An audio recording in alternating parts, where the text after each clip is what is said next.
Ito, ka-coffee, ako, ipinagtanggol po ni dating Presidente Rodrigo Roa Duterte ang SMNI kasi sinuspindi ito ka-coffee ng NTC, no? At mali daw po itong ginawa ng NTC sa pagsususpende dito sa SMNI kasi nandiyan yung kanyang programa di ba?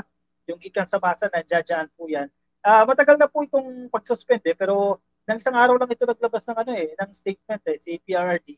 Isang araw lang natin nabasa itong kanyang statement na yan. Halimbawa, ito sa balitang ito ng uh, ano to, S. Sunstar, yan, Sunstar Publishing Inc. MTRCB suspension of SMNI show violates right to free expression, sabi ni Duterte. Ang pagsuspindi daw po ng MTRCB sa programa nila, no, iba kasi yung sa NTC. Ang pagsuspindi daw po dito sa kanilang programa na ito, paglabag daw po sa kanyang karapatan ng libreng yung malayang pamamahayan o free paglalabas po ng kanyang expression. Right to free expression na nakasaad po yan sa ating konstitusyon, Article 3, Section 4 po yan. Pero syempre may mga limitasyon din yan. Sige, basahin natin.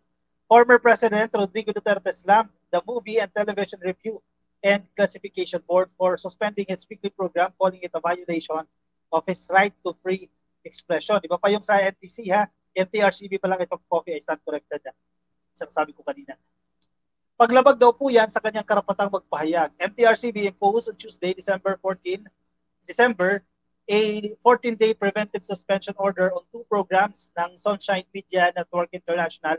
Itong gikan sa masa para sa masa at laban kasama ang bayan. Itong gikan sa masa ka-coffee, ito yung programa kung saan nakapagbitaw siya ng statement against Franz Castro, no, na naging dahilan din para sampahan po siya ng kaso. Dito po yan sa programa ito, yung gikan sa masa para sa masa. At itong laban kasama ang bayan, ito naman po yung kay dating Undersecretary Lorraine Baduy at kay Ka Eric.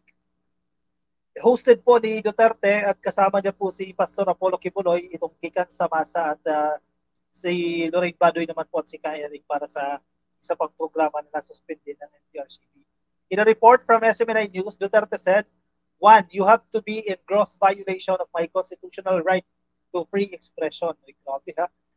Matindi ang paglabag ninyo sa aking karapatan. Constitutional right ito na nakasaad daw po sa ating konstitusyon na karapatan niya ang malayang pag-express ng gusto niyang sabihin.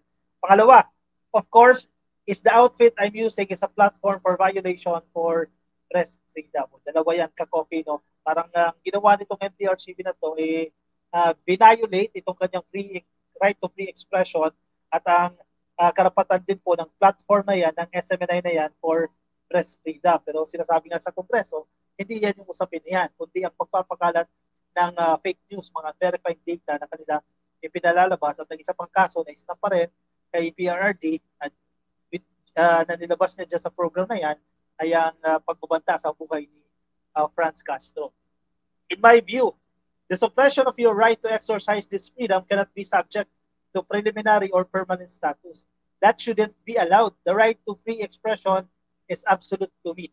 That is how I understood it, he added. Problema, hindi yan ang naging batayan ng MTRCB and even NTC para patawan din ng suspension. Hindi lang ito dalawang programa na ito, kundi yung buong network na. The former chief executive is also facing a complaint of grave threats from ACT Teachers Party List Representative Franz Castro. Castro filed charges for violation of Article 282 o ng Revised Penal Code against Duterte dyan po sa Quezon City Prosecutor's Office dahil po sa kanyang statement na binitiwan dyan mismo sa programa na yan na sinuspende itong gikan sa masa para sa masa where he talked about the confidential fund of his daughter, Vice President Sara Duterte. Ang NTC naman po ay nag-issue din po ng 30-day suspension ng buong network mismo ang operasyon nito dahil po sa violation sa kanilang congressional franchise. Kasi may oversight function kasi ang ang Kongreso. Kaya yung sila sa gawa nilang investigasyon niya, dahil sila magbigay ng prangkisa sa SMNI, so may karapatan din sila, nasa mandato din po nila yan na investigahan. At yan, definitely, sa rekomendasyon din niya ng Congress, no, itong inilabas ng NTC na patawan ng isang buwan na suspension itong given network na ito. So actually, malapit na rin naman matapos itong suspension na ito. So ang tabay na lang tayo ng coffee kung ano ang mangyayari sa pagbabalik nitong SMNI. Pero syempre, supported ni PRRD itong SMNI dahil malaki rin po ang naitulong ito sa kanya.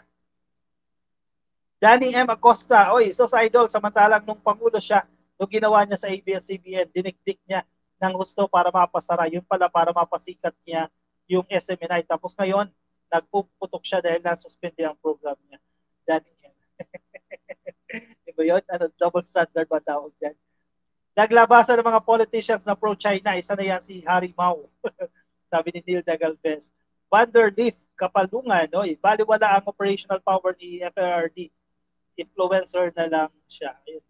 Pero kung magsesenador siya, kasi matatakbo naman sa pagkasenador, kahit pa paano, magkaroon siya ng immunity laban dito sa ICC, protektahan siya. No? At yung kapangyarihan niya bilang isang senador, no? Sa pagbabudget pa lang, pag-release ng budget, very powerful ang Congress. No? At lahat dadaan sa kanila ang budget ng isang agency. Kaya medyo control din sa pagbanat itong mga agencies kasi dadaan sa kanila. Natural kakampihan ni Digong ang SMNI kasi friend niya si Kibuloy. Velo Ramberdi, bingi at bulag, bayaran vlogger. Sino yan? Velo Ramberdi. Idol, hindi pa nasa yung idol, yung pang China yun. Ikan sa China para sa ayun ba yun? Hindi pa umasa, no? Kundi para sa China. Anyway, tingnan natin. New Year ngayon. Bukas, balik na ang trabaho sa gobyerno. Ayan, papasok na ulit yung ating mga government officials. Simula na ulit ng mga aktibidades. So, simula ulit tayo ng kayod, ng pagbabalita ulit tayo araw-araw. No? Yan ang ating commitment. Sana masustain natin itong araw-araw na vlog, daily vlog, no? Alas 10 ng gabi na coffee. Ngayon lang ay nagbago kay New Year man, no? So, tomorrow, sige, tingnan natin din mamaya alas 10 ng gabi o bukas alas 10 ng gabi. Yan, mga bagong balita na ulit yan. Para sa 2024, bagong taon, ka-coffee. Ayan, sana maging maganda yung ating taon. Sana maging maganda ang Pilipinas. Dumami pa ang mga investors para makatulong din sa pagbangon ng ekonomiya ng bansa natin. At syempre, bilang nasuporta na rin natin sa leadership ni Pangulong Bongbong Marcos. Sana magtuloy-tuloy itong magaganda dumating ito magagandang blessings para sa Pilipinas, no? Para sa kapakinabangan ng taong bayan. Hindi lang ng ilang grupo, no? Kundi ng majority ng pangkalahatan. So ang ating suporta, pasensya na kayo, may mga nagko-comment dito na against PBBM, nasa maling tahanan po kayo dahil tayo po vocal tayo dito na sinusuportahan natin ang administrasyon ni Pangulong Bongbong Marcos hanggang matapos itong kanyang 6-year term na yan, nandiyan tayo para suportahan si PBBM. So kung hindi nyo po gusto yan, kung hindi nyo bet yan, nasa maling tahanan po kayo. Diba? You are free. Sabi nga, may freedom to select po kayo. Diba? So nandito tayo, supporter tayo ni PBBM. So yun po ang ating expect dito. We will support ang ating programa ng ating administrasyon. Let's Talk Vlog. Oy, nandito sa atin.